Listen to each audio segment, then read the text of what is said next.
各位贵宾，我们的活动即将开始，请入座。活动开始前，请各位先将手机调整为震动，感谢您的配合。Ladies and gentlemen, welcome. Please welcome Professor Alvin Roth to National Tsing Hua University. All right.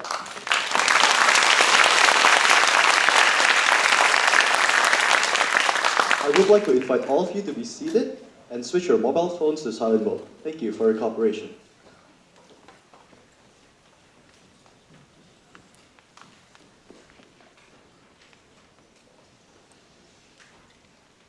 Ladies and gentlemen, distinguished guests, dear professors, and students from NTHU, good afternoon. Welcome to today's keynote speech delivered by Professor Alvin Roth, 2012 Nobel Peace Prize Laureate in Economic Sciences. This lecture is part of TAIWAN BRIDGES event series. It is our great honor to have you all here today. To officially begin this event, we are honored to have with us President John Gao of National Tsing Hua University. Ladies and gentlemen, please join me in welcoming President Gao to deliver his remarks.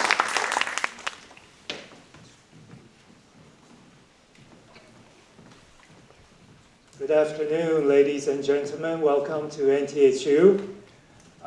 It's such an honor and pleasure to welcome a Nobel Laureate to our campus.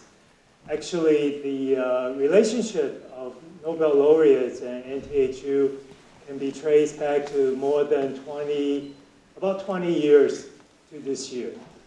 And since then, we had the privilege of hosting almost 50 Nobel Laureates in all disciplines to come to campus and share their stories and experiences with all of us.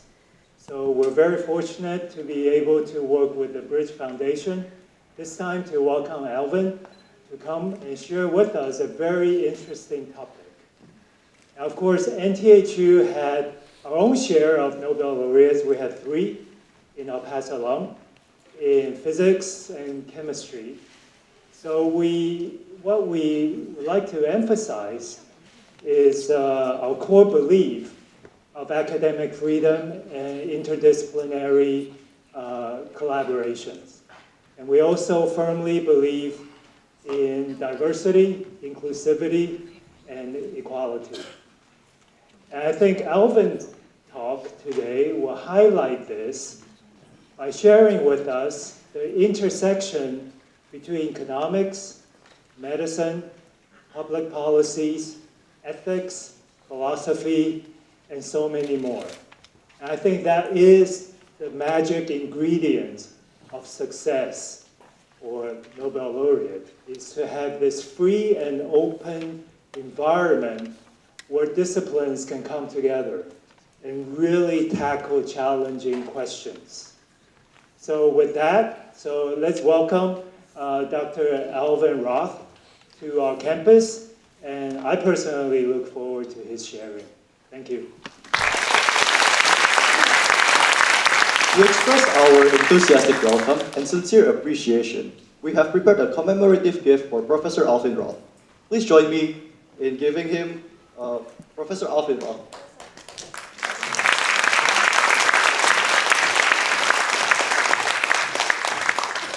We now invite President Gao to present the gift featuring the Chinese character Ching, symbolizing National Tsing Hua University as a token of our deep appreciation. We would also like to invite President Gao and Professor Roth to take a quick photo together to capture this special moment.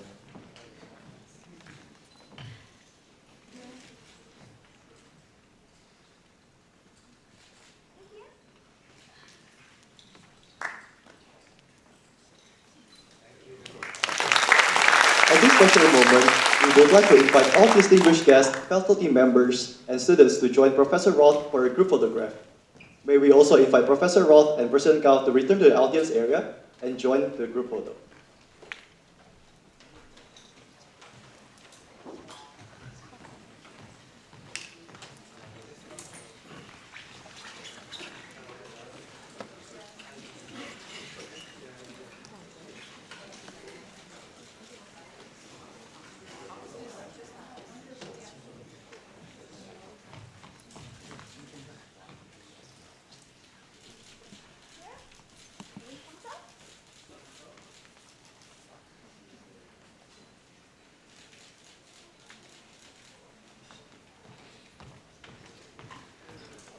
Next, please join me in welcoming our host, Professor Hsing from National Tsing Hua University, National Chen Professor and Tsing Hua Distinguished Chair Professor, who will introduce our speaker.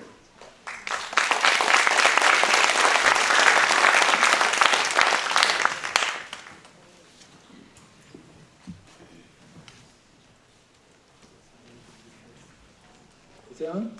Okay, great. First of all, on behalf of National Tsing Hua University, I would like to welcome everyone to join this great event. I'm Paul from College of Technology Management.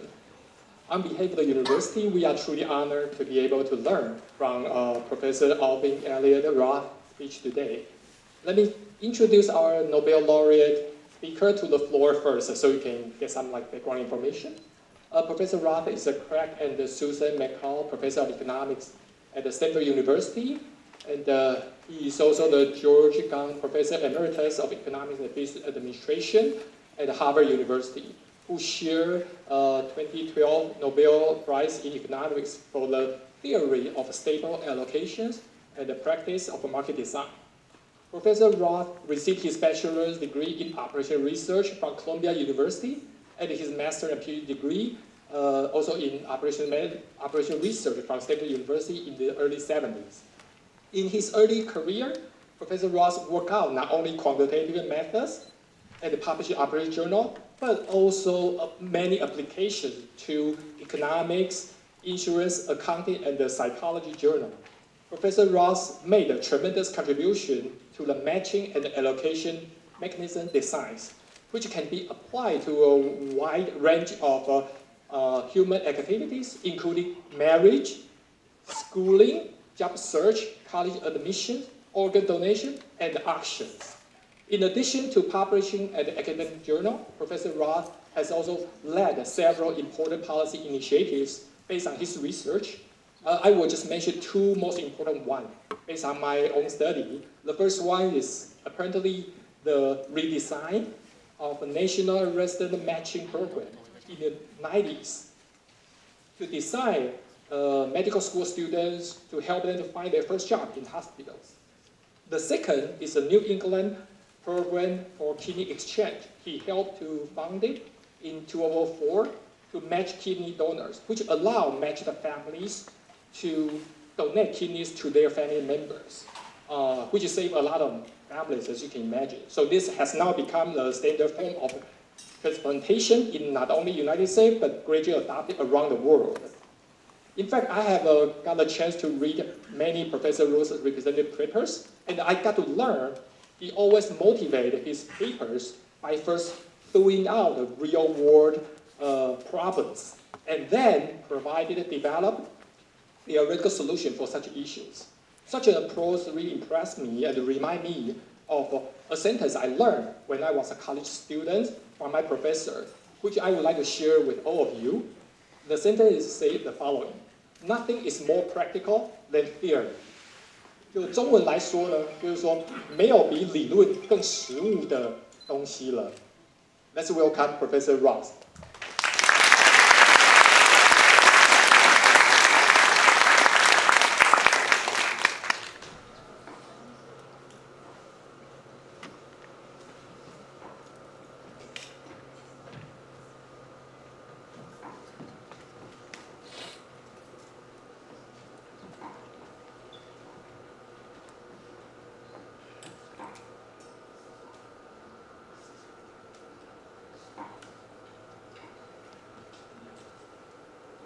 Hear me?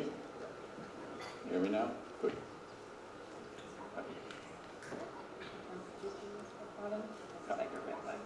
Very good. Thank you. Yeah, well, thank you. Thank you for the nice introductions. And it's very nice to be here with you. My wife and I, this is our first visit to Taiwan, so we're enjoying ourselves. And, you know, what I want to tell you about today is a couple of different things. I want to tell you about kidney transplantation and the role that economics and market design play in that. But before I do, I should tell you something about markets and about market design. So, I wrote a book some years ago, 2015, on market design, and it was translated into Chinese. And it turns out books can be translated into lots of languages, this book was. And the reason I mention that is that languages are human artifacts. They're tools that human beings make to communicate with each other. And markets are also tools that human beings make to coordinate and cooperate and compete with each other. And often we don't think about language as an artifact. We think, we speak the language we were taught when we were children, more or less the way we were taught it. But of course, languages change over time. We use lots of words today that didn't exist when I was a child, words related to the internet or to artificial intelligence or to cryptocurrency. These are all new words that we know what they mean now because it's become useful to redesign parts of the language to accommodate technological change. And the same thing with markets. Okay, markets are tools that we make to coordinate with each other. And there's not just one kind of market, just as there are lots of natural languages that books can be translated into, there are lots of different kinds of markets. And often when people think about markets, including economists, we think about commodity markets. And I'm not going to talk to you today about commodity markets, but let me just remark what they are and how they're different from what I am going to talk to you about. Commodity markets, you don't care who you're dealing with, right? When you buy shares of Microsoft on the New York Stock Exchange, you don't care who owned those shares, who is selling them to you, and the seller doesn't care who's buying them. You don't worry if they took good care of those shares while they had them, and they don't worry about your taking care of them. And prices do all the work. All the shares of Microsoft on the New York Stock Exchange are the same, so you don't care which shares you get. You can offer a price, and anyone who wants to take that price can accept it and sell to you, right? So if we were all participants in a commodity market and I wanted to buy something, I would be offering to buy it from any one of you. And each of you offering to sell it would be as happy to sell it to me as to anyone else.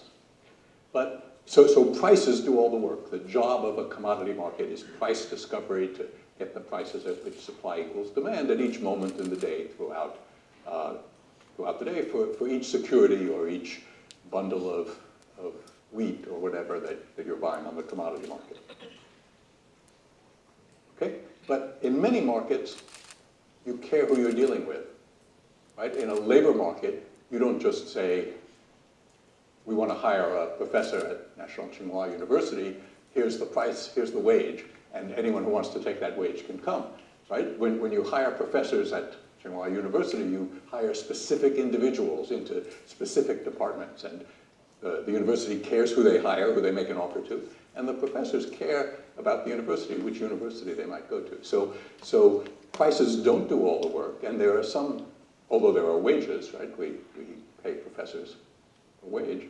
And in some matching markets, and I'm going to talk to you about one today where we talk about kidneys, in some matching markets, we don't even let prices do any of the work. So matching markets are sort of special. They need other institutions to clear the market because Harvard and Stanford, the universities where I've most recently taught, don't raise tuition until just enough applicants remain to fill the seats, right? You can't decide by yourself to study at Harvard or Stanford. Even if you can afford the tuition, you have to be admitted. So there's a whole process of applications and interviews and essays and exams, as there is here in Taiwan. And the tuition, which is expensive actually in the United States, is still low enough so that many people would like to come and study at Stanford. Okay? So these are markets where prices alone don't do all the work. Right? There are other institutions we have to study. And that makes labor markets and college admissions more than a little bit like marriage. You have to court your spouse. And you can't just choose your spouse, you also have to be chosen. And that's really the feature of matching markets. You can't just choose what you want, even if you can afford it, you also have to be chosen. And one of the jobs of the marketplace is to help that matching process happen, okay, which isn't needed in a commodity market. Right? When you're buying Microsoft shares, you don't care who you're buying from. When you're marrying, you care a lot who you're marrying. Okay?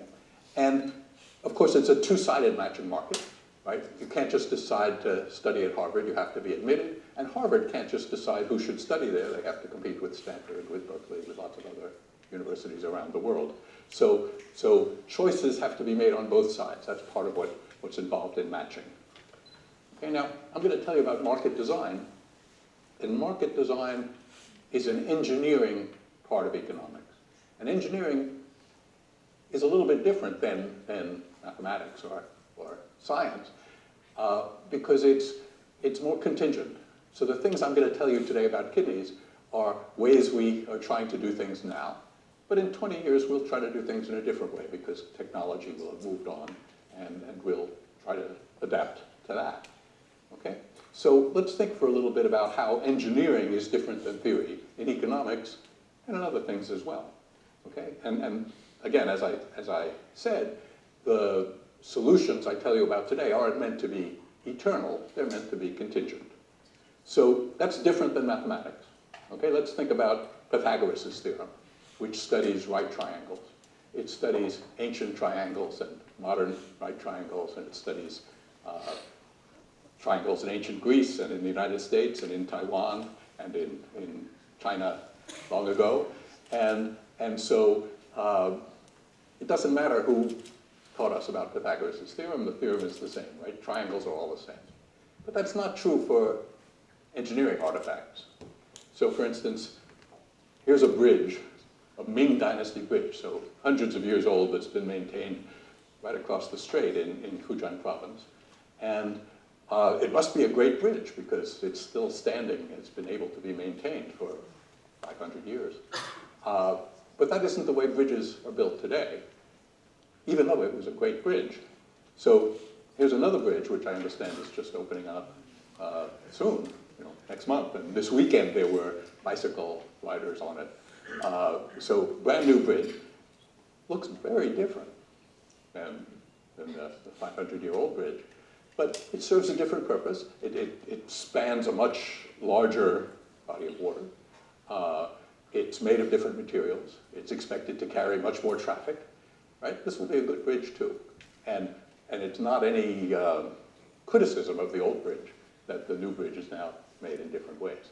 So some of the things I'm going to tell you today, you should hear in that spirit, that they're engineering solutions to contemporary problems. And we hope in the future to have even better solutions than the ones I'm going to tell you about. Because what I want to talk to you, what I want to talk to you today is how marketplaces are engineering solutions to economic problems. And I'm going to be a little casual. I'm often a little casual when I speak about marketplaces or markets. But loosely speaking, when I speak about a marketplace, I'm speaking about a small part of a big economic environment, right? So when I talk about labor markets, there might be specific labor market clearinghouses that help the labor market work. When you talk about college admissions, there are specific ways that people get into college in different places. But those are part of those are marketplaces that are part of a larger labor market or part of an education market. And the education market is a part of a larger economy. So the things that we as economic engineers get to design are often these marketplaces that exist in larger economic environments. Okay? And marketplaces have a couple of jobs that they have to do to make markets work well. One of the things that marketplaces have to do is help the market become thick. Bring enough people together so that going to the marketplace is the right place to be to find the transaction you want. So if we're talking about college admissions, there should be lots of colleges involved in the same admission system and lots of students. When we're talking about kidneys, which I'm going to do today, you want to get lots of patients and donors involved in a coherent way with each other. Now, once a market becomes thick, it starts to potentially experience congestion. That is, if all of us are engaged in some matching market and we have to find who we'll match with in this big room, it would be hard without any technology to help us, right? Because if you had to meet each person in the room and make some decision about whether you should match to each other, that would be hard because there are so many of us in this room. But lots of what matching markets do is produce tools to help with congestion. So think about buying things on the internet from Amazon or Taobao or I'm blocking on a name for one of the popular Taiwan internet websites. But they have lots of things you can buy on the internet. But if they were just listed in alphabetical order, it would be very hard to find anything. So instead you have search engines built into the marketplace that help you find what you want, because there are lots of possible transactions and you have to focus on the ones you want. So one of the things we see in internet marketplaces is powerful search functions that help you deal with what would otherwise be congestion. And then marketplaces have to be safe in various ways because people have to reveal their private information. Loosely speaking, the way economists think about markets is markets are ways of aggregating private information. We all come to the market knowing, we all come to the marketplace knowing something about what we want. That's private information. No one else really knows what you want. Although in some markets and marketplaces it's clearer than others. So lately there have been markets and marketplaces for transportation like Uber. And Uber has a pretty good idea of what you want. When you open your app, you want a car that's close to you. But there are other marketplaces like Airbnb where it's much harder to infer what people want because people want different places to live, different apartments. Location isn't enough. So an app like Airbnb has to show you lots of apartments, has to show you pictures so you can express your preferences among them. So being able to express your preferences is part of the safety of the marketplace, being able to know that the prices you face and the options you face won't necessarily change in ways that work against you as you express your preferences. Okay, so I've actually had an opportunity to design a number of different kinds of matching marketplaces. And let me briefly say a few words about them and then focus on what I want to talk to you about today, which is kidney exchange. Okay, so as was already mentioned, I've done some work on labor markets, and one of the first labor markets I got a chance to help design was the market for new American physicians, new American doctors. And when American doctors graduate from medical school, their first job is what's called a residency. And residency is an important part of it. It's called postgraduate medical education. It's an important part of the education and labor force participation of American doctors because American doctors aren't licensed to practice medicine until they've finished a residency. So it's an unusual market in the sense that essentially everyone who graduates from medical school wants the same kind of job. So all the medical graduates and many graduates of foreign medical schools go through a centralized clearinghouse that now uses an algorithm that I designed to try to match them to residencies. And that solves problems of both thickness and congestion that used to bedevil that market. And in particular, what used to happen before these clearinghouses was hospitals, residency programs, would make offers to medical students sometimes years before they graduated, right? Because there was competition for medical students and they would advance earlier and earlier. And so sometimes medical students, at some point in the history of this market, medical students were getting offers 2 years before they graduated, which is too early for residency programs to identify which new doctors would be most qualified to work for them. And it was also too early for doctors to know what kind of medicine they wanted to practice. And so gradually that market moved to a particular time, but without a centralized clearinghouse. And then they found that lots of offers had to be considered very quickly. And so there was a time at which residency programs were making offers to doctors that were exploding offers. You would be on the market for being a resident, and your phone would ring, and some place you had interviewed would offer you a job, and you'd say, that's wonderful. How long can I think about this? And they'd say, you know, in previous years we gave people time to think about it, and when they said no to us, we found that all the other people we wanted to hire had already taken jobs. So this year, we would like you to, I'm happy to answer any questions you have on the phone, but you have to answer yes or no while we're talking to each other on the phone. Okay, so that wasn't a very comfortable market to be in either. And now there's a clearinghouse, and the clearinghouse has the property that all the doctors and all the employers, all the residency programs, submit rank order lists. This is my first choice, my second choice, my third choice of jobs and of graduating doctors. And then the algorithm puts together all those matches in a way that makes people want to take them. So it has some mathematical properties that say you can't do better than your match by going outside of the match. And it has some safety properties saying you you have to reveal your preferences, and it's safe to do so. You can put down your rank order, you can put down true preferences. Okay, so labor markets are matching markets, and I've worked in some of those. And a similar set of problems arises in school choice in a bunch of American cities. Here we go. So in a bunch of American cities, there's a question of which students should go to which schools. And loosely speaking, in these cities that I've named here, New York and Boston, and some other cities, we now use something that both procedurally and mathematically is pretty similar to what I just told you about for American doctors. Okay, and in American cities, there's no problem with thickness because, at least on the side of students, because the law requires students to go to school until they're a certain age, different in different states. But there was a problem with congestion. There are a lot of schools, a lot of applications. A centralized clearinghouse helps that work smoothly. And the clearinghouse I'm going to talk to you about today is also an important one.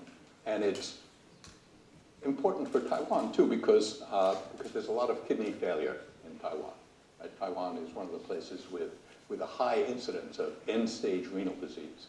And I want to talk to you about how we think about enhancing the accessibility of kidney transplant in the United States and some other places in the world now. Okay, so that's the topic of my talk today, now that I've introduced market design. And I want to talk about kidney transplants in the US and around the world, and what I understand of the Taiwan situation. And I am not an expert on Taiwan, so I've inferred what I can from the sometimes scarce data that's available about transplantation in Taiwan. Okay, so kidney failure, end-stage renal disease, is a big cause of death everywhere in the world. And transplantation is the treatment of choice. Okay, so one of the ways, the best way we know to treat kidney failure is to transplant a kidney either from a very recently deceased person or from a living donor. Turns out kidneys are special because one of the ways kidneys are special is that healthy people have two kidneys and can remain healthy with one kidney. So if you love someone who's suffering from kidney failure, which is a lethal disease, you might be able to help extend their life a great deal by donating a kidney, if you're healthy enough to give a kidney, and we'll talk about that. Okay. Now, every now and then, especially some years ago, I've been working on kidney transplantation for almost since the turn of the century, so for about 25 years now. And in the early days, people would say, what an odd thing for economists to be interested in. Why are economists interested in this part of medicine? And the answer is, it seems to me and to many economists, very natural that we should be interested in kidney transplants, because economics is concerned with how to allocate scarce resources well, equitably and efficiently, and also how to make them less scarce. And kidneys for transplantation are very scarce. I'll tell you about it, but loosely speaking, almost everyone who needs a kidney will die without getting one. Okay, so it's a very scarce resource. It's a very valuable resource. It's a natural place for economists to come in and think about how to allocate it and make them less scarce, how to increase the availability of transplants. Okay, so just a very little bit of history. The first kidney transplant, the first successful organ transplant of any sort, was a kidney transplant with a living donor giving to his identical twin in 1954. And Joseph Murray later won the Nobel Prize for that and his subsequent work on transplantation.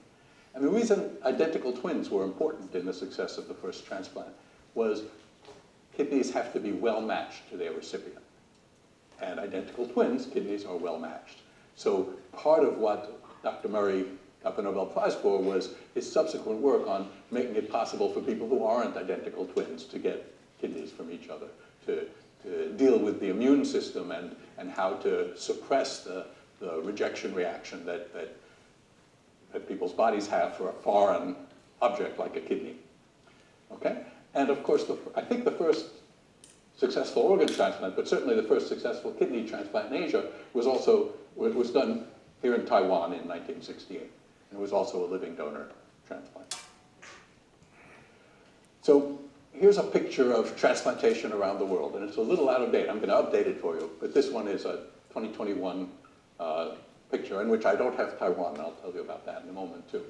But remember, there's two ways to get a kidney for transplant. One is from a dead person, a recently deceased person. So I say recently deceased, I mean immediately in the previous 24 hours, or thereabouts, or from a living donor. And what this picture does, this is a picture that transplant professionals often like to look at because it seems to talk about the efficiency of transplantation in each country. This is kidneys transplanted per million population. It's a couple of years old, but it's not too different from the current picture, which I'll also show you. So the blue line is deceased donor transplants per million population, and the orange line is living donor transplants per million population. What you see is a lot of countries with the highest rates of transplant primarily do deceased donor transplants. But then there are countries like, do I have Israel here? That's one I'm familiar with. There are countries, well, there's India, which does almost entirely living donor transplants. Okay, so different medical organizations are able to do different kinds of transplants at different kinds of scale. Okay, and this is per million population. So countries like China and India, which are very large populations, don't necessarily have high per million population. But if we look at the total number of kidneys transplanted in a country, China and India move right up to the top, right there. The US is still first, but China is second and India is third for total transplants because big countries have many millions of people. So when we start talking about a thick market, we might, by the end of my talk, start to think about countries that do lots of transplants. Okay, and those aren't necessarily the ones that do transplants at the highest rate per million population. Okay, now, here I was coming to Taiwan, and so I wanted an updated graph. This is going to be 2024, which is the latest data that I had. And I asked a large language model, I asked Gemini to help me compose the data. And the one reason I needed to compose the data was that the Taiwan data is a little hard to get from the World Health Organization, which has trouble seeing Taiwan as a country. So in their list of countries, Taiwan is you can't find it, I couldn't find it. But the Global Observatory on Donation and Transplantation has Taiwan information. And what you see, this is the per million population, not the total graph. And Taiwan is, not near the very top, but it appears not to be too bad. On the other hand, one of the things I found, and I left it in here in order to tell you about it, is Gemini gave me a number that's almost exactly twice the actual number for Taiwan. Okay, and as near as I can tell, the reason it made that error, here's the actual data that I find from the International Registry on Organ Donation and Transplantation. When you look at kidney donation, the per million population of living kidneys is around 8, and of deceased kidneys is around 10 per million population. Incidentally, so that's 18. And when you look at livers, which is not what I was looking for, you get 13 plus 6, which is another 18. And I think that's the number that Gemini gave me. It gave me the combined liver and kidney. So artificial intelligence is great stuff. Be careful when you use it. Sometimes it tells you things different than what you were asking. Okay? And similarly, here's total number of kidney transplants with Taiwan. Again, it's got about twice as many. So Taiwan is actually at the bottom of this graph.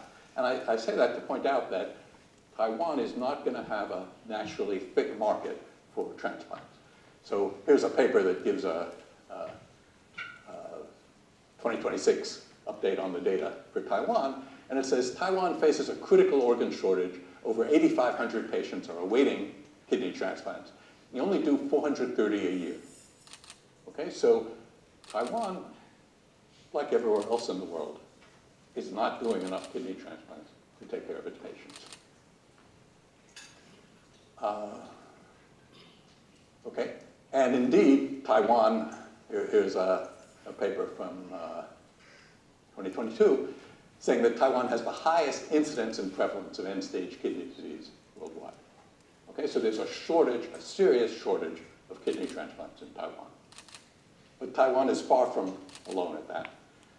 When I showed you those worldwide country figures for per million and for total transplants, you saw that the United States was at the top of both. So you might think that maybe the US is doing a good job, but it's not. We're also not doing a good job. We have about 130,000 new cases per year of kidney failure. And there are presently over 500,000 people on dialysis in the United States. Dialysis is saves lives for some years, but it's not a nice treatment, and it's not nearly as good as transplant. Not nearly as good as transplant, both in that the expected longevity on dialysis is only 5 years, average, a lot of variance. But also dialysis is much more expensive than transplantation. So in terms of public health policy, we'd really like to be transplanting people, not dialyzing them. And part of the reason is in many places, I don't have Taiwan figures, but in the United States and in many places, a year on dialysis costs about as much as a transplant. But after a year of dialysis, you need another year of dialysis. And after a transplant, you don't. So there's lots of reasons to think we need more transplants. Not merely, but most importantly, because it saves lots of lives.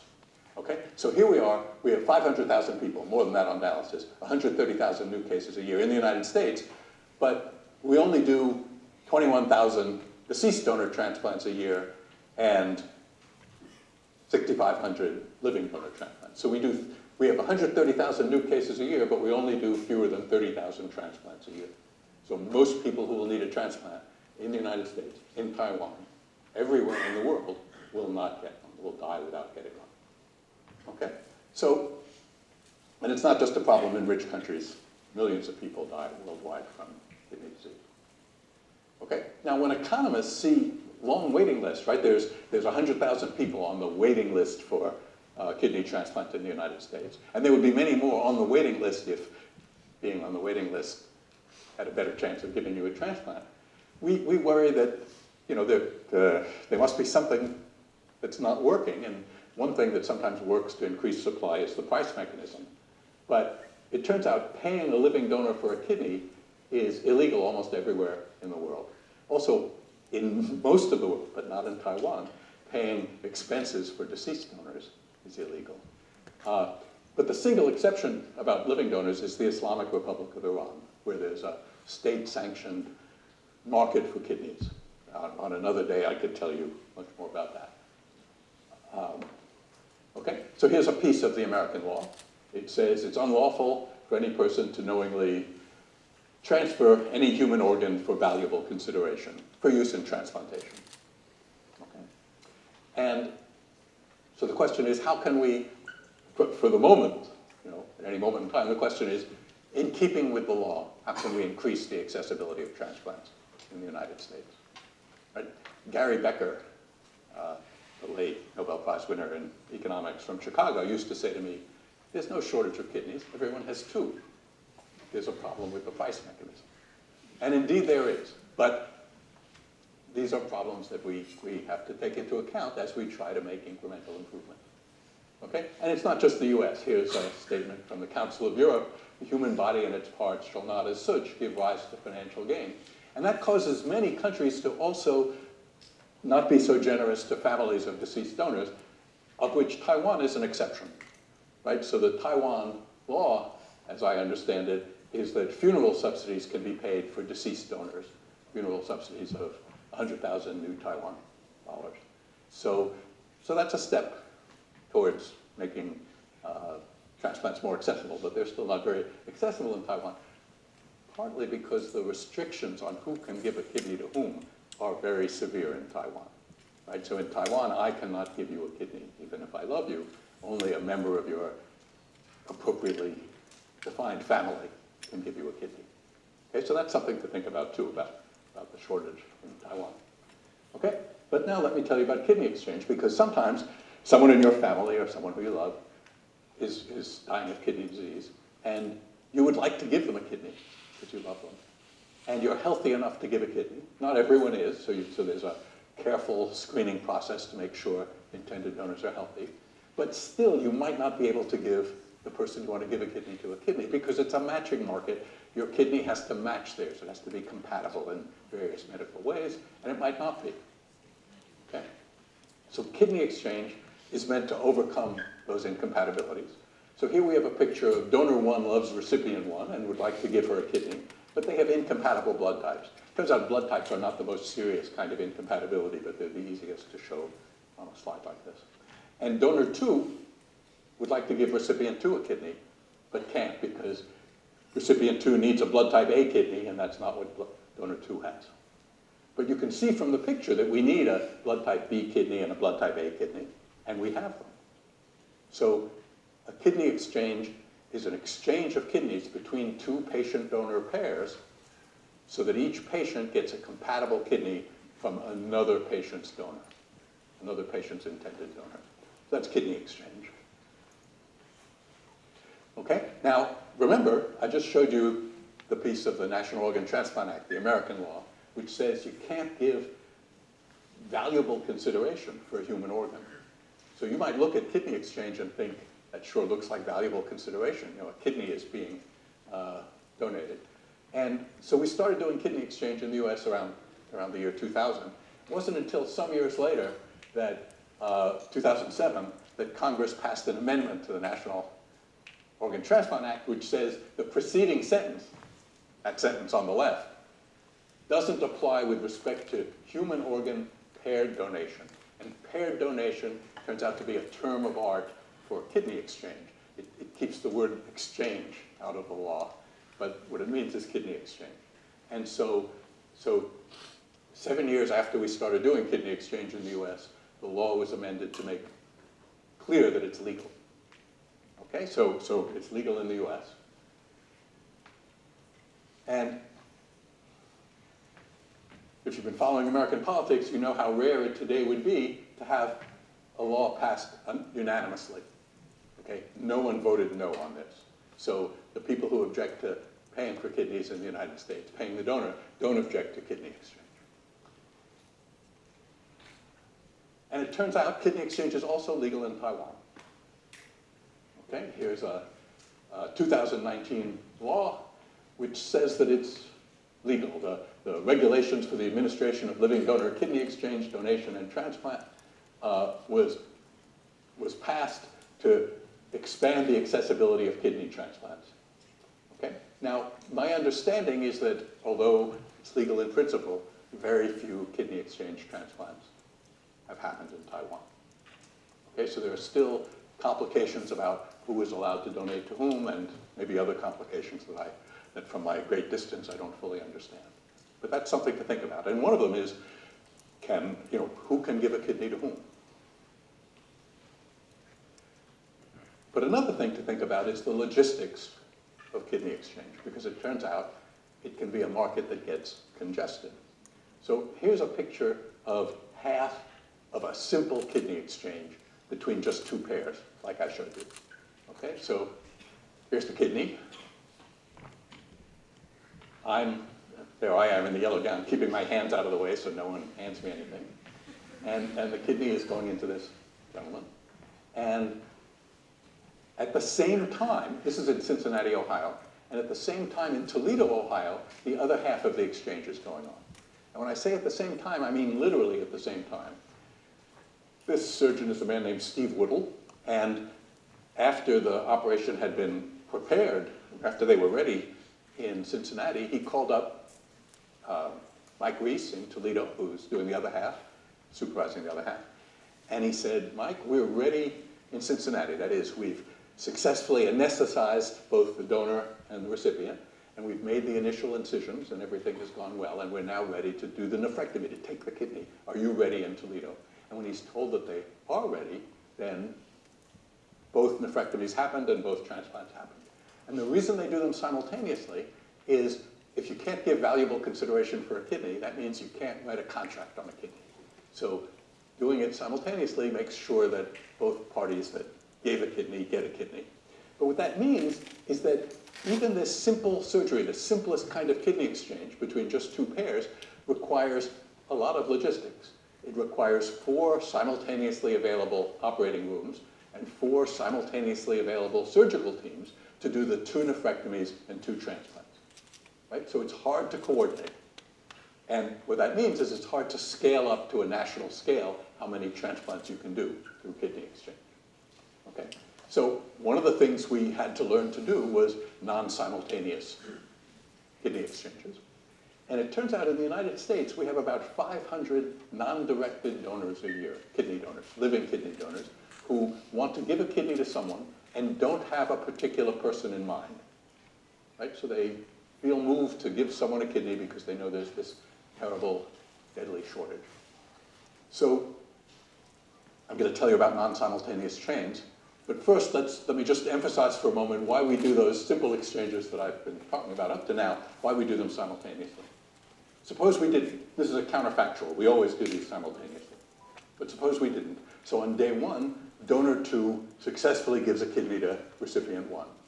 And so donor 2 this pair no longer has a kidney. They gave a kidney on day 1. And on day 2, for whatever reason, donor 1 fails to give a kidney as scheduled to recipient 2. That's a very bad outcome for pair 2 because they gave a kidney and didn't get one. They had a transplant that didn't help them. And they can't participate in kidney exchange anymore. They don't have a kidney to exchange. So we're trying to never let that happen. We do those simultaneously.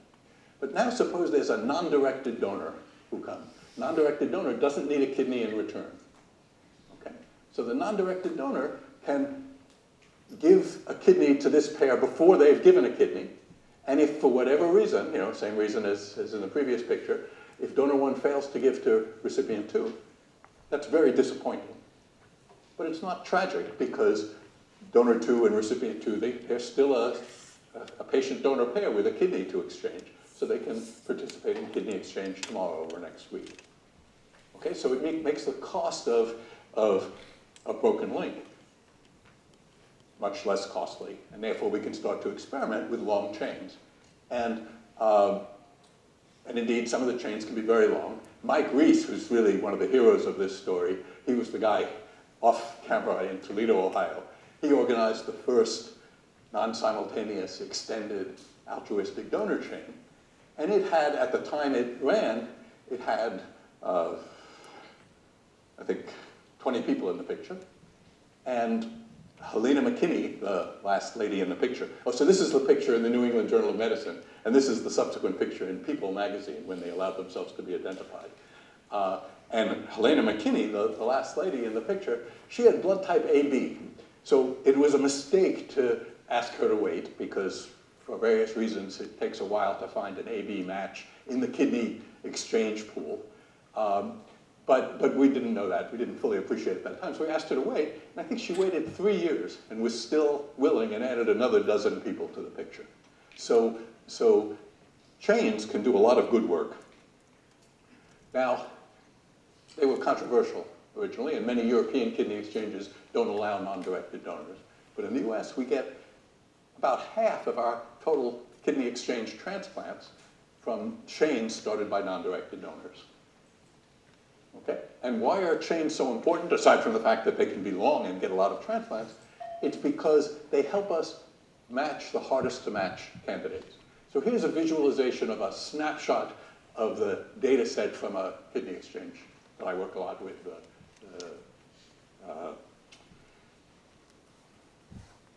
blocking on the name, the Association of Paired Kidney Donation. And again, Mike Reese is the organizer of that. And the way to read this picture is each circle is a kidney patient-donor pair, a patient and a donor.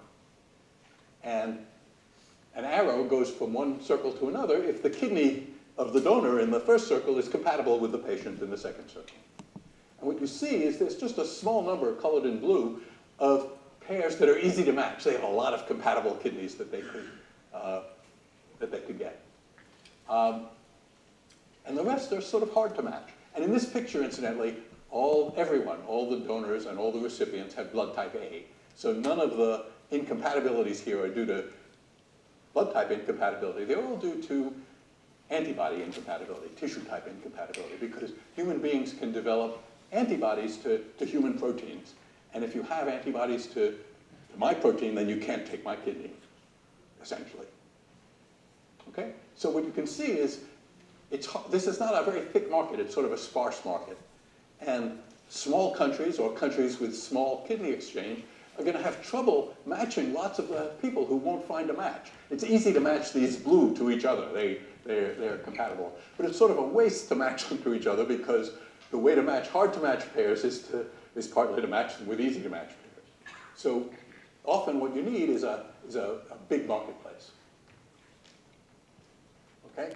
And we do integer programming to find the right chains and things like that. So those of you who know about integer programming know that this can be a computationally hard problem. It's an NP hard problem. It has some very hard instances. It's not that there are never hard instances, but so far we've been able to solve all the problems. So for the computer scientists in the crowd, we need more guidance about average difficulty of problems, not just worst case difficulty. So here's the American statistics over time on kidney pair donation, on kidney exchange transplants, and in orange, the non-directed donors that begin the chains. And what you see is it's taken off over time, and we do about 30% of the living donor transplants in the US now happen through kidney exchange. So if we stopped here, I'd sort of have told you a story of victory after victory in ameliorating the shortage of kidneys. But I can't stop here, because all those victories come in a war that we're losing. When I started studying kidney transplantation at the turn of the century, there were about 40,000 Americans on the waiting list for a transplant. And today there are about 100,000. And it's not that we haven't learned to do more transplants, it's that diabetes and other diseases that destroy kidneys are epidemic. So we need to find other things to do. Okay? And one of the things to do, particularly around the world, of course, is not let national borders be hard barriers. Right? So I already pointed out that in Taiwan, you don't have that many kidney transplants each year. And so you're not going to be able to find that many kidney exchange transplants, even when you get it going. So in the US, we've started to invite people from outside of the US to join in American kidney exchange. So the lady in yellow standing next to me here is this lady. And she and her cousin, who is not in the picture, as her donor, were able to take part in an American chain that started with an American woman and would have ended with an American woman being asked to donate to someone on the deceased donor waiting list who didn't have a living donor prepared to continue the chain. And the reason is that this is back in, I need a year here, it's back in 2011, and this woman was 67 years old. And at that time, American surgeons thought that 67-year-old donors were not that desirable. And many of us here can remember when we were 67 and we weren't old. So, so in particular, that kidney is thriving in Marisol Robles today, and the chain continued for some distance further. Okay, so more people got transplanted, and in particular, this Mexican lady, where there was no kidney exchange in Mexico, her life was saved. Okay, I got to go to the United Arab Emirates during COVID in 2021 for the first kidney exchange between Israel and the United Arab Emirates. So as you can imagine, there were a lot of obstacles to arranging that particular exchange. Okay, not just the medical obstacles for the three recipients, all of whom were mothers, not coincidentally. And the reason it's not coincidental is one of the ways a person can become exposed to human proteins, human antigens, and develop antibodies to them is during childbirth. So if during childbirth a mother becomes exposed to the proteins that the babies have from the father, the paternal antigens, then it can be that she'll be incompatible with a kidney from the father or from the children. And the UAE and Israel just have populations of 10 million. So when you start having highly sensitized patients, you can't find matches for all of them. Incidentally, we can't find matches for all the American patients, and we have over 300 million people in the US. People can be very highly sensitized. But in this case, we were able to do a three-way exchange between the UAE and Israel. And so that gives me a lot of hope for kidney exchanges as having room to grow in ways that will be good for people in a lot of ways. So in particular, the fact that the UAE and Israel were able to overcome their difficulties in having a joint exchange gives me hope that one day the US and Canada will be able to overcome our difficulties. It turns out the red, here, this is a Canadian graph, and the red shows the growth of highly sensitized patients, hard to match pairs. And Canada has only about the population as California. So it would make a lot of sense and not be it would be good for US patients and good for Canadian patients to have a thicker market so that people who have trouble finding a compatible donor in their domestic pool can find one in the joint pool. But so far, because of bureaucratic reasons mostly, we haven't been able to merge the US and Canadian kidney exchange pairs. Okay, so my hope for the US is, that one day the US and Canada will be able to cooperate. And my hope for Taiwan is that there's already successful transplantation in Taiwan, both of kidneys and of livers, but it has a lot of limitations in it, and I would like to see some of those limitations, I would hope to see some of those limitations relaxed so that more Taiwanese patients could get kidneys. And eventually, I could imagine building cooperative kidney exchange with hospitals in the People's Republic of China. Because remember, they're number 2 in total transplants in the world. They still don't do any kidney exchange. But Taiwan could lead the way in cooperating, building a kind of peaceful cooperation between Taiwan and the mainland along the lines of much smaller populations in the UAE and Israel. So that's, the hope that I want to leave you with. And thank you.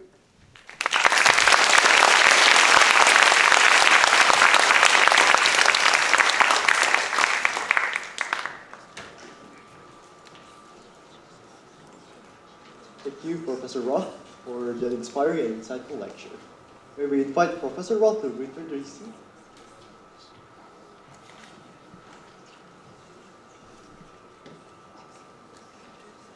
We will now have 10 minutes break before the Q&A session begins.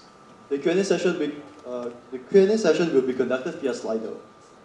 Please scan the QR code to submit the question and upload those you find most interesting. 本场演讲的 Q&A 提问将使用 Slido 平台进行，请各位与会者扫描现场提供的 QR code， 即可进入提问页面，提出您的问题或对其他问题进行按赞。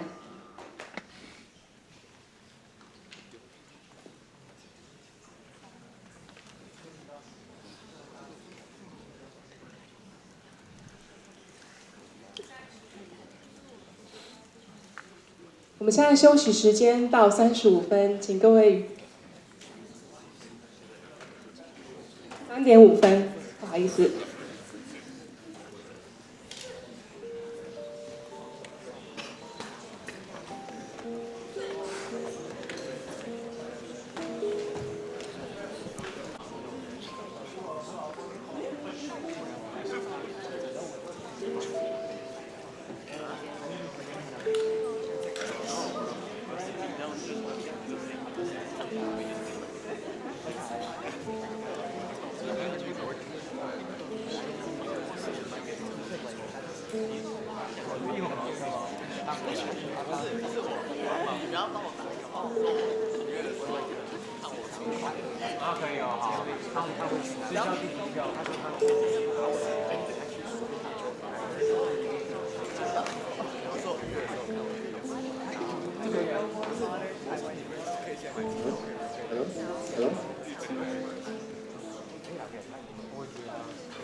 Welcome back.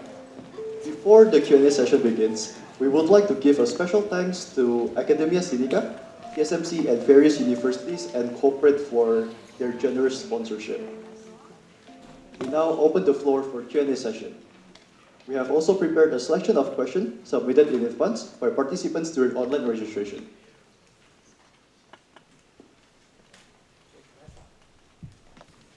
Okay, great. I would like to thank everyone for being with us, and we have been able to learn a lot from Professor Roth.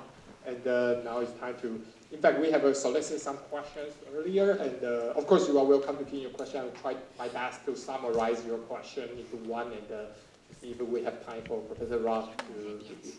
And but before that, let me first introduce Professor Chen from Taipei School of Economics and Political Science.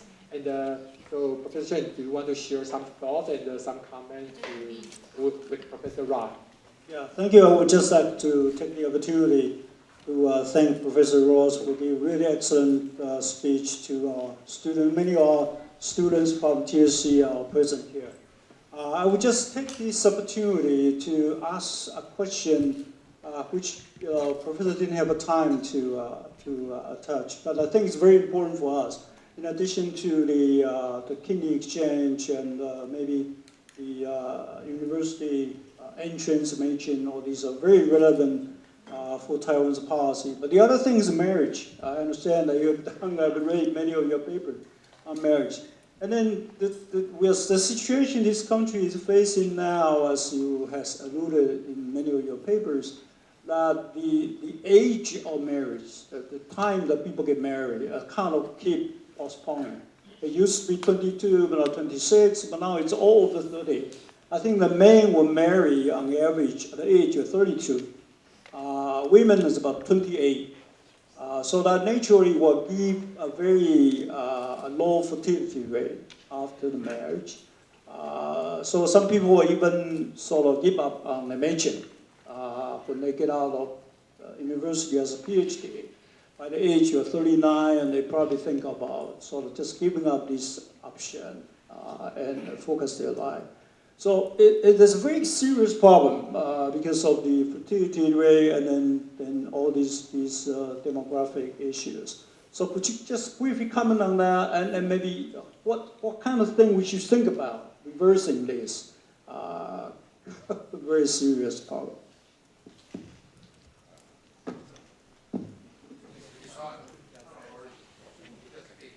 So of course, first I should emphasize that I'm not expert on the situation in Taiwan.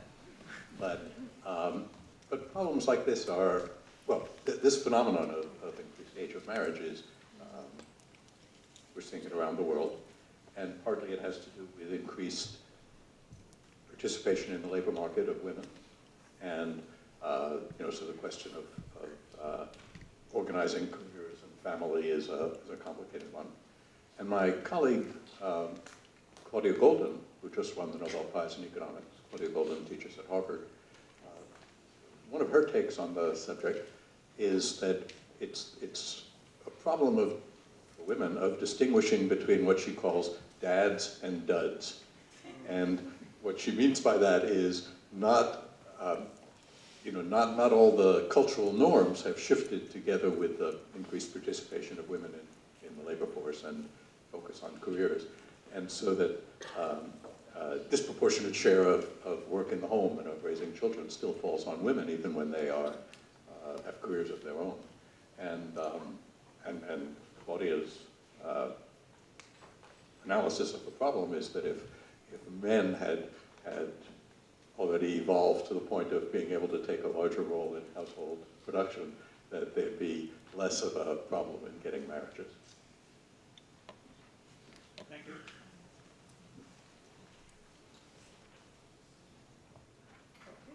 So we have received some questions. I think one of a common one is actually about the efficiency and the fairness. And your kidney exchange program apparently both have been achieved. But how about school admission, like your college admission things?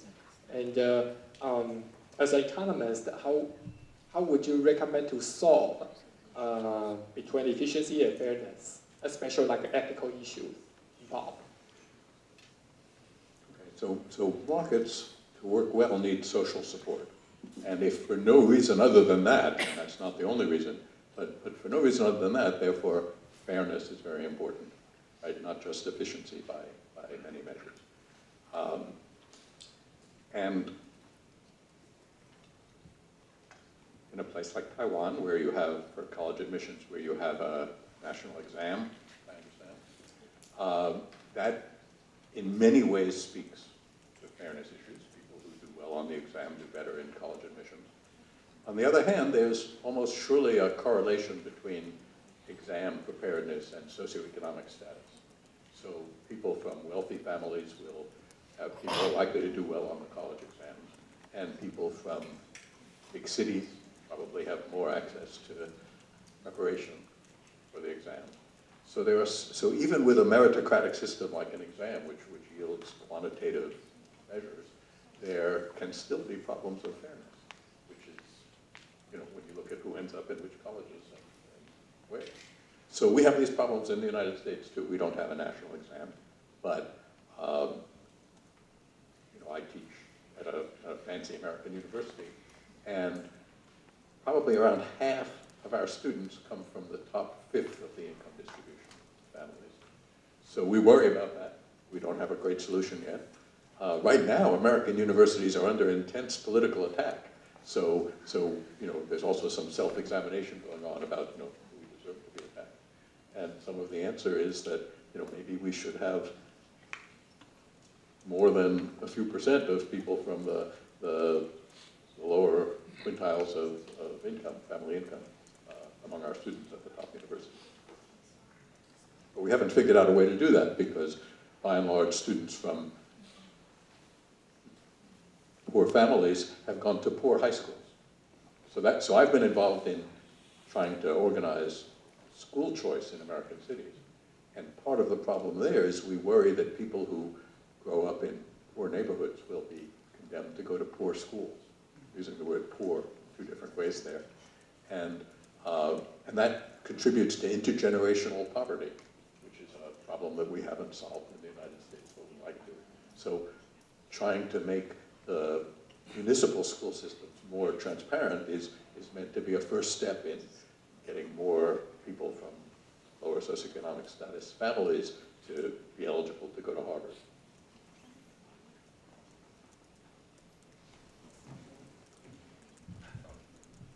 I think there's a question here about the kidney or organ exchange system. The question is really about the possibility of any strategic actions when people engage in this. If you have, for example, multiple exchange network rather than a single one, so any possibility people will play strategically, or the system will the system give any priority to particular patients in your design or experience there? Well, incentives matter, and part of design is thinking about the incentives that people have. When I first started working with physicians and surgeons, we talked to them about incentives, and they said to us, "Professor," it's always a problem when they call you professor, "Professor, you don't understand, these people have a deadly disease. There's no question of incentives here." And we'd say, "Come now. Your patients have, are on waiting lists for deceased donor transplants, and different properties of their treatment and their disease make them eligible for transplants at different rapidity. Surely there's a way for you to manage the waiting list for your patients." And they would say, "Oh, of course." And we'd say, "That's what we mean by incentives." So by and large, we like doctors to be able to concentrate on their patients and not think about the whole national system all the time. We want that when you go to a doctor, you should be confident that he's thinking about you. But on the other hand, there have been constant jiggling of the priority system to try to deal with the fact that physicians have incentives to sometimes manage the treatment of their patients and the description of their patient's disease in ways that reflect into their priority for transplant. So, for instance, in the deceased donor heart transplant list, I have a student who's now an economics PhD, who's now at a medical school, who studied the priorities given to people for heart transplants. And like kidneys, there are not enough hearts for transplant. And in an effort to try to treat the sicker patients, the medical community changed the priorities so that people who were getting more intensive treatments, the kind that sicker patients used to get, got higher priority on the wait list. But one of the things that happened is more people started to get those intensive treatments when it yielded higher priority on the wait list. So that's a market design kind of question. That is, how do you target the patients without causing the doctors to start treating the wait list as well as the patient? So these are ongoing problems. I think that, like regulating any complicated system, you have to keep monitoring the system and see what's happening and try to fix flaws that develop. In Tsing Hua University, we recently established our medical school, and we are actually in shortages of cadaver donors. Someone deceased and went to donate their body for medical research. And so I got this question. I think it's really matter for all of us. And I wonder, like, what's your take, or do you have any advice in promoting the cadaver donation? Again, I'm not familiar with the situation in Taiwan, but we have a very unusual situation in the United States, which is that, as I've already told you, donors cannot be paid for donating organs for transplantation, but people can be paid for donating cadavers for anatomy classes, right? So indeed, I think there are enough cadavers in American medical schools because apparently we can purchase them.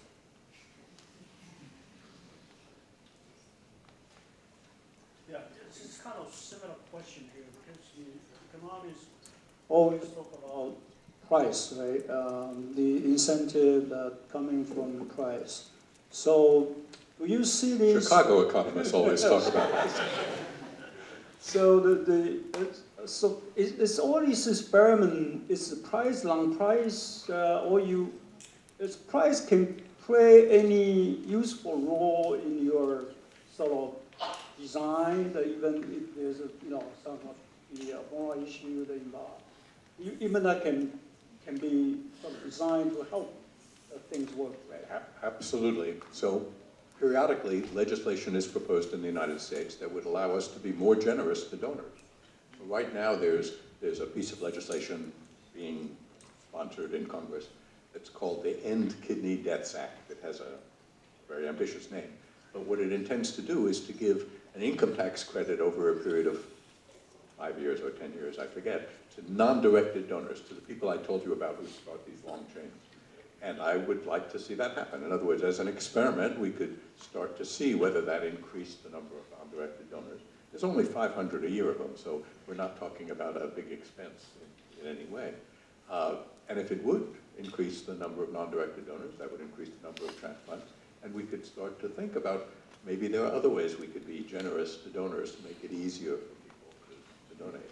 Because there's a big shortage of transplantable kidneys and millions of deaths because of that. So it's not my idea that we shouldn't use prices. It's clear that we have to be careful about that. One thing you really wouldn't like to see is that rich people buying kidneys from poor people and making kidney transplant unaffordable to poor people. But you could start to think about changing the law so that, say, only the federal government could pay donors and that they would treat the organs recovered in that manner as national resources that would be allocated by medical need, the way we now allocate the very scarce resources that we have. So economists tend not to be offended by using prices. We know we are living in an unusual world now, and Professor Roth's research helped us to address that potential way of political conflict, and hopefully love will surpass hate throughout the world. And so one question is asking you, how do you conquer those kind of political conflict? Or can you explain some ways to conquer this kind of political conflict between two countries, especially in your Israel and the UAE cases, which hopefully can give us an inspiration? Well, I think the habit of cooperation helps mediate conflict. So I understand there's lots of tension between Taiwan and the People's Republic, but I can imagine that it might be possible to make agreements among hospitals that would start to have cooperation in transplantation. Just recently, there's begun cooperation in transplantation between the People's Republic and Hong Kong for deceased donors organs. And it's controversial there, you know, so actually some organs, the first transplant I know about was of a pediatric heart that originated in the mainland and came to Hong Kong. But that caused many people in Hong Kong to worry that if the two systems were merged, then all the organs donated in Hong Kong would go to the People's Republic. But I think that's a mistake, because there are really a lot more organs in the People's Republic than there are in Hong Kong. So, so I think that those kinds of cooperation, you know, you could imagine. That's why I said I would hope to see, wouldn't it be wonderful to see kidney exchange across the street? Because once you start helping save each other's lives, it might be harder to fight. I think we also got another very good question. I think it's really very meaningful, so I'm going to share it. Like an undergrad student is asking you, how, I mean, he or she apparently admire your achievement, especially your contribution to the social welfare, and he or she is asking, if he is just a college student, like how could he or she do now and to make a contribution at the end of his or her life? Or like in your background, right, you study operational research, but eventually you kind of master this area methodology and apply it to real world questions. And what's the trajectory can be shared with students? Well, the first part of the answer is easy. If you're a college student now, study hard. But you have to decide what to study, and eventually, you know, if you decide to go on and get more degrees and things like that, you have to think about what you want to study. And, you know, to have a, so I advise many PhD students, and one of the things I tell them is you have to first of all pick problems that are important enough to be interesting to you over a long period of time. But it's not enough to pick problems that are important. You have, and whose solution is interesting to you. You also have to pick problems where the methods of solving them appeal to you, so that you enjoy coming to work. Because if you don't enjoy doing the work, you won't be able to work hard enough. So you have to find things that you think are worth doing and that you like doing. Yeah, I want to share you the conversation that I had with the professor during the lunch, how he got into this very important area of research that economies seems not discovered before. He was saying that he was interested in matching. So that's the subject itself, I think, is very critical. Yeah, I'm just saying that, you know, during the lunch conversation, that the professor has shared his experience of how he got into this area of very important research. You know, as an economist, I would imagine that most of our applications will happen in business. Is it working? Okay. At least mine is working.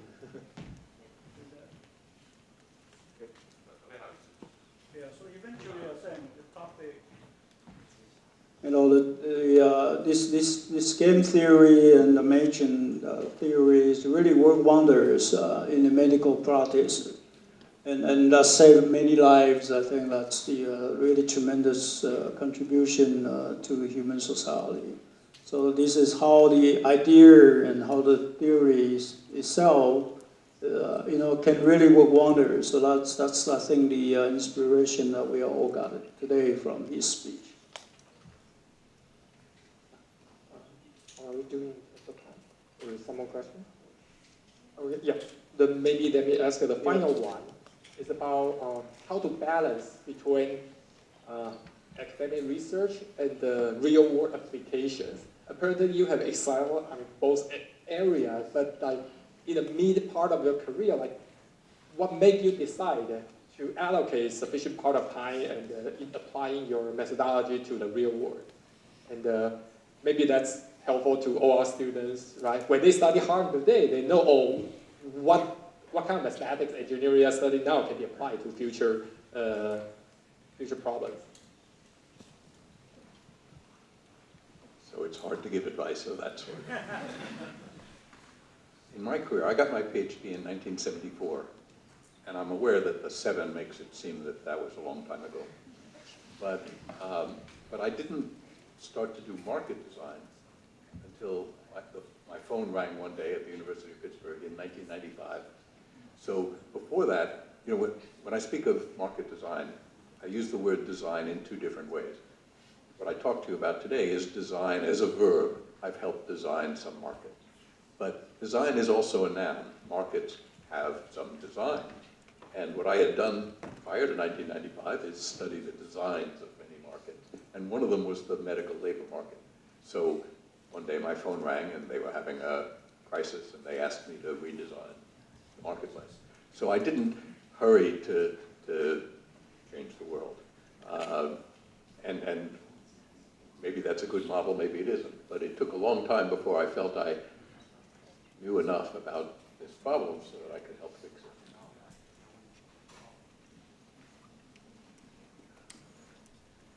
There don't seem to be more questions on the web. I wonder whether professors on the floor would like to raise any questions and take the opportunity that we still.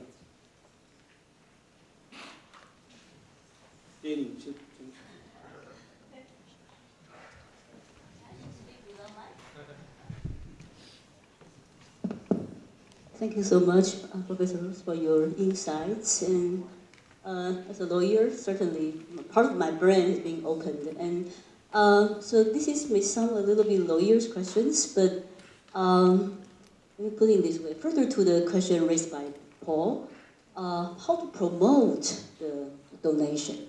That one legal issue is about the choices between opt-in and opt-out.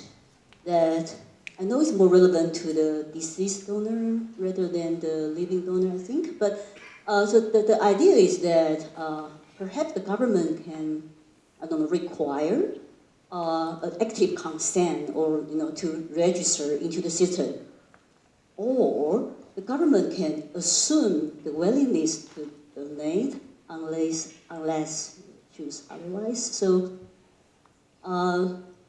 What are your views about what kind of rules, regulations may be helpful to support the system, to strike balance between protection and flexibility? So that's a great question. Let me enlarge on it for those of you who didn't understand what was being spoken about. In the United States, we have what's called an opt-in system to be a deceased donor. On my driver's license, there's a little red heart which indicates that when I got my driver's license, I indicated that in case I should die in a way that made my organs available for transplantation, I wish to be a donor. And that's called opt-in. If I hadn't said that when I got my driver's license, then I wouldn't be on that list. Nevertheless, if someone dies who is not on the list, their next of kin has the opportunity to donate their organs. Another way to, and incidentally, even if someone is on the list in the United States, by and large, we require the consent of the next of kin before organs can be donated. Now, some other countries have adopted what's called an opt-out system. That is, when you get your driver's license or whenever the opportunity is to answer this question, it's assumed that you will be willing to be a deceased donor unless you take an active measure and say, no, I don't want to be a deceased donor. Now, whether those two systems are very different turns out to depend a lot on whether family consent is required. So if family consent is required, my understanding of the current data is that opt-in and opt-out change the enrollment on the registration of the deceased donor list, but don't change the transplants very much. And the reason is that in the United States, where we have an opt-in system, when someone has opted in, the next of kin almost always agree to donate the organs. But in opt-out systems, and that's because if you've opted in, your next of kin know that you wish to donate your organs when you died. But in opt-out systems, the registration, the agreement by the next of kin is much less, because in the opt-out system, they don't know what was the intention of the donor. Did you just forget to opt out? Or are you on the list because you wanted to donate? So in countries where family consent is required, different countries have very different donation rates, but when you look at the ones that change from opt-in to opt-out, if family consent is required, it doesn't change things very much. Now, there are countries like Singapore where family consent is not required. They have a very muscular government, and they are able to recover organs over the objection of next of kin. And of course, they are able to do that. But the, you know, I said during my talk that markets require social support to work well. And that interacts in surprisingly powerful ways with this opt-in, opt-out distinction.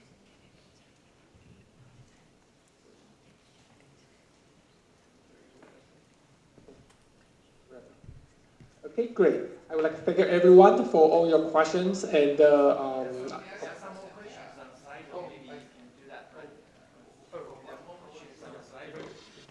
I have some more questions, but I'm just concerned about time. No, it's okay. Oh, it's okay. Oh, okay. Yeah, half an hour to go. Yeah. Oh, okay, great.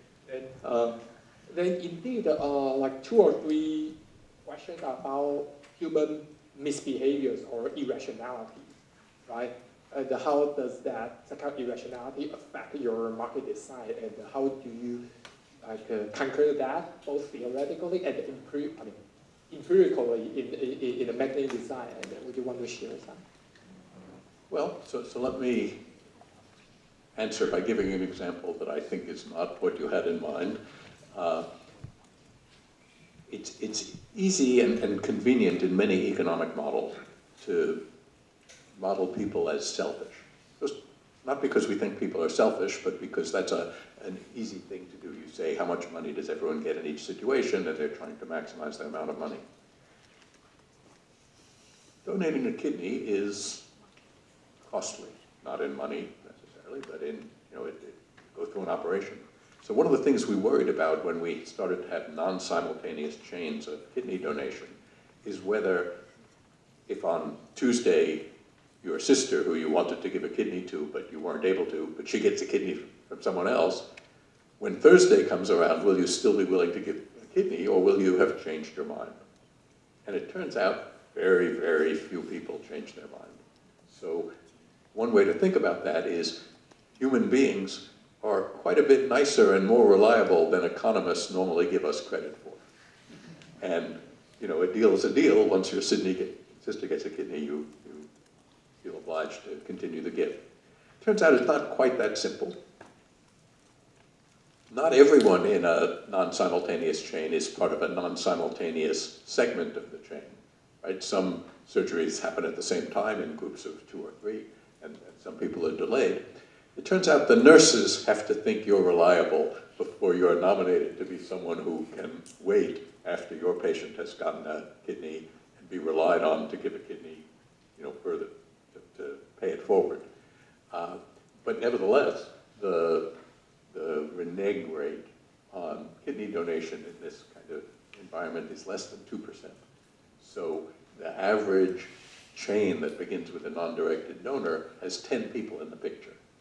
So even with some small amount of rational reneging, mostly human beings are more reliable than that. So that's a case where built into the design of kidney donation, kidney exchange chains, is the idea that people will do what they're supposed to do, even when it might be it might seem to be in their immediate self-interest not to do so.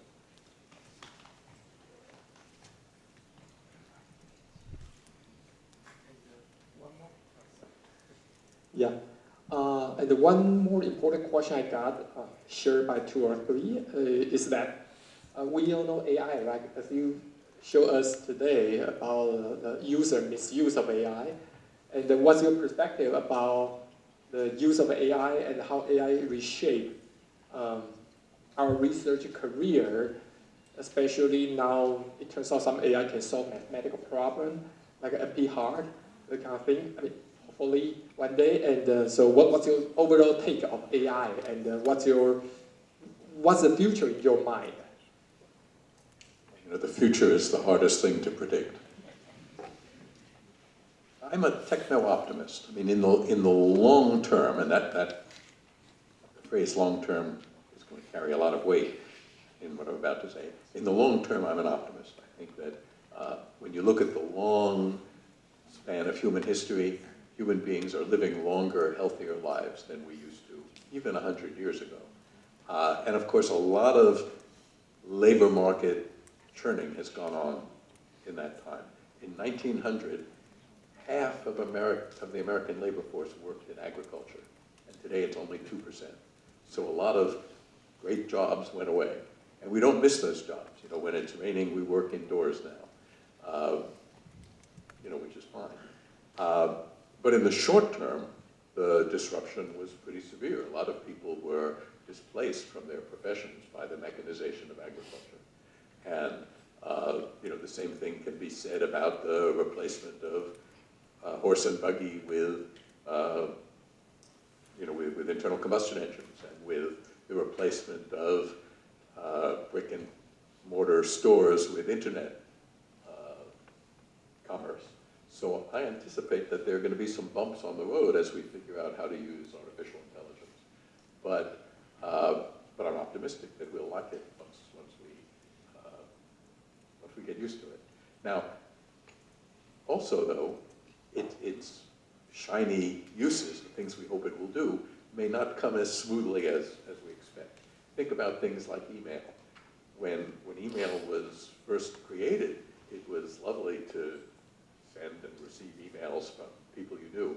And then advertisers figured out that they could send you spam email. And today, most of the email traffic that we don't see because of spam filters has been, you know, is spam email. So people learn to attack through the email, and now we've learned to defend through the email. And the attacks come first.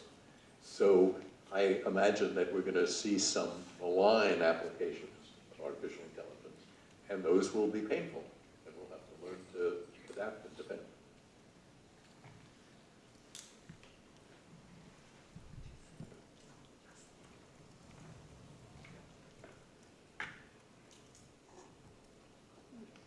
I noticed there's a question, can the kidney situation apply to surrogate? So I think maybe you'd like to take it. Surrogate. Surrogates. Yeah. Okay, so I have a book coming out in May called Moral Economics. What controversial transactions teach us about markets? And I got into this through my work in kidney transplants, because you can't pay for a kidney, and we have a terrible shortage of kidneys. And there are other things that in some places you can't pay for or do at all, and other places you can. And surrogacy is a good example. Surrogacy is legal in maybe all but one American states.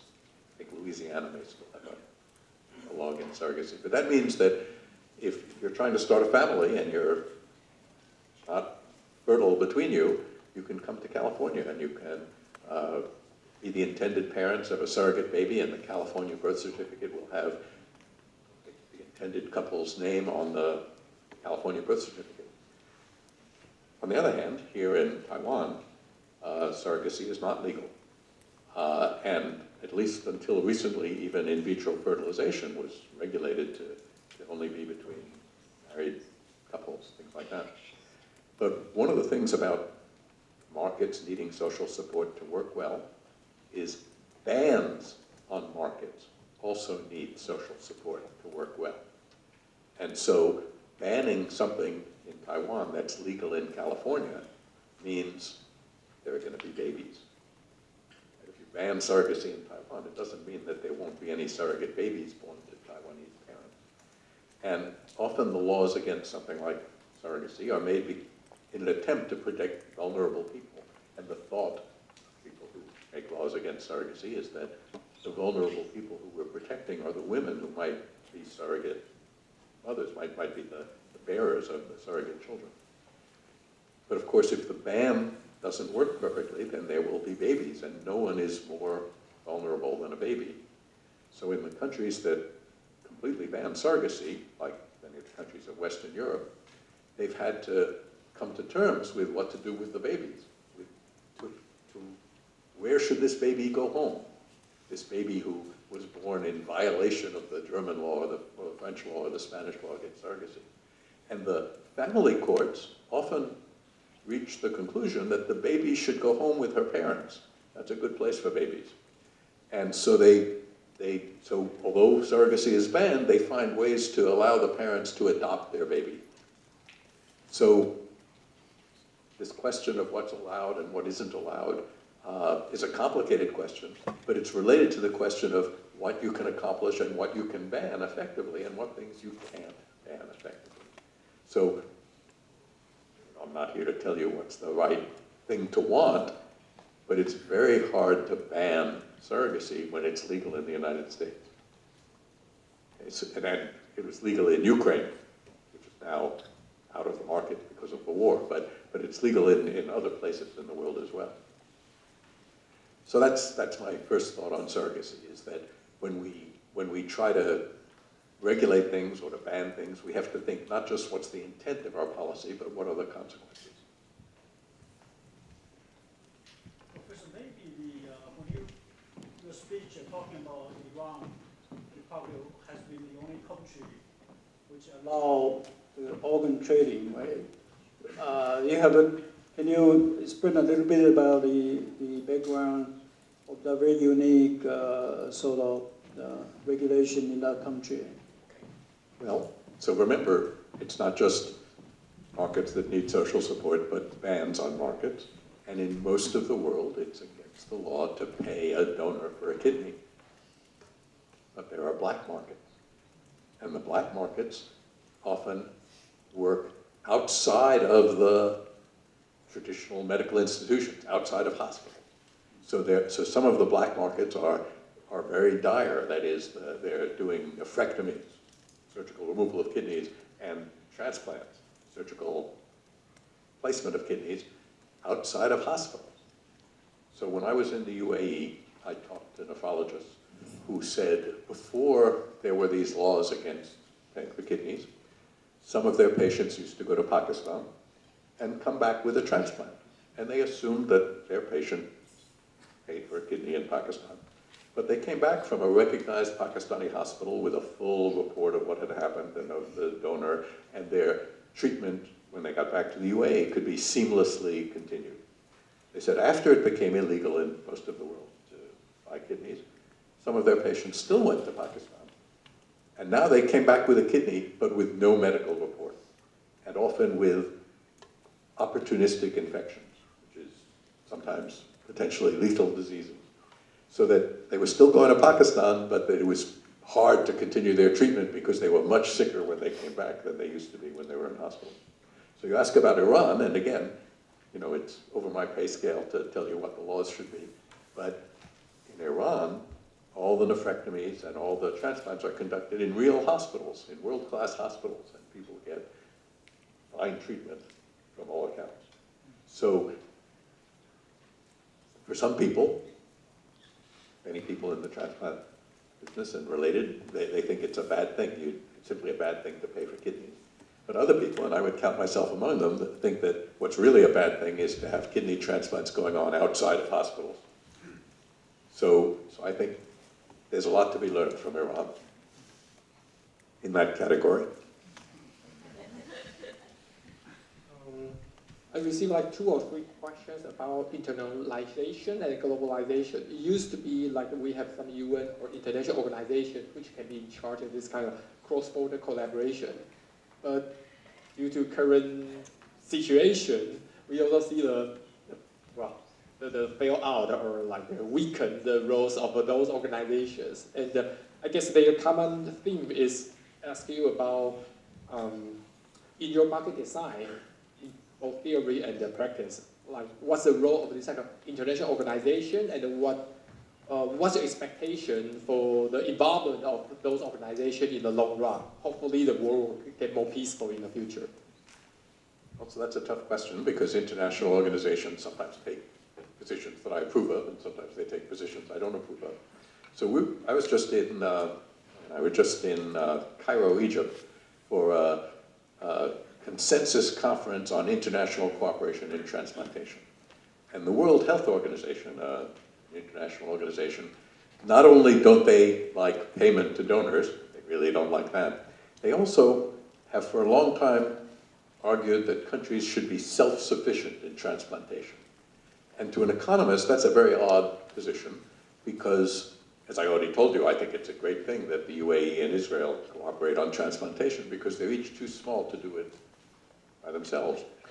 And we don't, in general, require countries to be self-sufficient in just about anything, right? So when there's COVID, we don't say to countries, you really ought to have a domestic pharmaceutical industry to make vaccines for you. You're allowed to import vaccines from countries that have pharmaceutical industries. When it's winter in the United States, we now eat fruit from Chile where it's summer. So there are problems with globalization, right? Global markets need designs the same as other markets do, but there are enormous benefits to globalization, to international trade. So in Cairo, for my sins, I was asked to chair a working group on international cooperation in transplantation. And we tried to reach something that's often done in medical circles. We tried to reach a consensus statement on what we thought we should do going forward. And we reached consensus that kidney exchange was something that countries should be encouraged to cooperate across their borders. Now, we think, so we're in the process of writing up those papers, and we're hoping to have a paper that has 100 authors, that says that. And we're hopeful that the World Health Organization will come along with us and make it easier for countries to cooperate. But because in the past, they've somewhat been an obstacle. And a somewhat related story is for blood plasma, right? Many countries have laws against paying blood and plasma donors. But plasma, the World Health Organization classifies plasma as an essential set of pharmaceuticals. If you want to form a hospital anywhere in the world, you should have the WHO essential pharmaceuticals in your pharmacy. But the World Health Organization also thinks that countries should be self-sufficient in unpaid plasma donation. And no countries that only have unpaid donation are self-sufficient. But it turns out that the United States, where plasma donors can be paid, exports tens of billions of dollars a year of plasma products. And that's why there's no shortage of these essential medicines. So that's a case where, again, changing some of the international edicts might be helpful. Yeah, Professor, have you really, I know you're down back to really serious research now. So is there a new area that you're now exploring that outside of the work such as medical? Are there other fields you think you're going to devote some of your time now to work on that, or encourage sort of young scholars to maybe join this research? Okay, that's a good question. I told you about one of my books, the book from 2015, Who Gets What? And now I've told you a little bit about my book on moral economics. And one difference between those two books is the first book was an optimistic, cheerful book about sometimes markets are broken and we can fix them. And the second one is a much less optimistic book, which says sometimes markets are broken for surrogacy, for blood plasma, for kidneys, but it's hard to fix them because we can't agree on the dimensions in which they're broken. We don't agree on what we want them to do. They're tools, but we don't agree on how we want to employ those tools. But there are certainly matching markets that are broken, and that doesn't mean that they are ripe for redesign. But one of the big matching markets that's broken is the matching market for human migration, right? For refugees and for economic migrants, for people fleeing from famines and wars and rising sea levels. And right now, we do a very bad job of that. It's a matching market because with all the barriers to immigration that are going up, you can't just choose where you want to live. But neither, with all the permeability we see of borders, neither can you choose who will come and live in your country. So, and people are putting their families on small boats in the Mediterranean. These are terribly dangerous ways to try to immigrate. That's not the way we travel. If you ever want to go to Italy, you'll take an airplane and you'll get off with your feet dry. But if you're a refugee from Eritrea, you find yourself in Egypt trying to deal with people smugglers to get to Italy on a small boat. So that's a market that's not working well. And it's a matching market, and it's a market that many of you in your generation are going to have to come to some terms with, especially if the climate continues to get warmer and the sea level continues to rise. There's going to be lots more human migration that we have to learn how to deal with equitably and efficiently.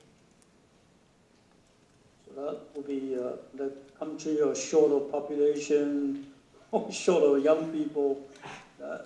Maybe maybe a possibility to get a matching partner. And there's still work to do. We haven't solved all the problems yet. You guys should feel comfortable that there'll be good work for you to do. Because I have also been working on sustainable finance economics, especially like the carbon pricing or emission, right? Those kind of the quota. I wonder, like, have you tried those kind of market design? Is there still any like obvious major problem which can be solved in this kind of carbon pricing? Because in Taiwan, we recently just adopted the carbon price, I think, last year. But apparently, this kind of pricing hasn't been imposed in the United States and many other places. Like, what's your take on this? Well, economists love carbon pricing. Yes. And the reason, of course, is that it's a way of getting around all the detailed coordination that's otherwise needed for climate change. If you can just price in carbon, then every place where it's used will become more expensive. It'll be natural to look for renewable resources. You know, there's some chance that this current war in Iran is going to be effectively a tax on carbon.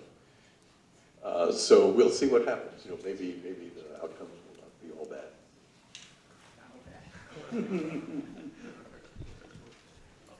So I think we have basically solved most of the questions we received, and let's give another big round of applause to Professor Roth and Honorary.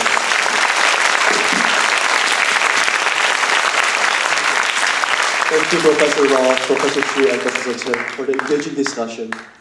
We would now like to invite our dean, Xin Yinpeng, to join on stage for a group photo.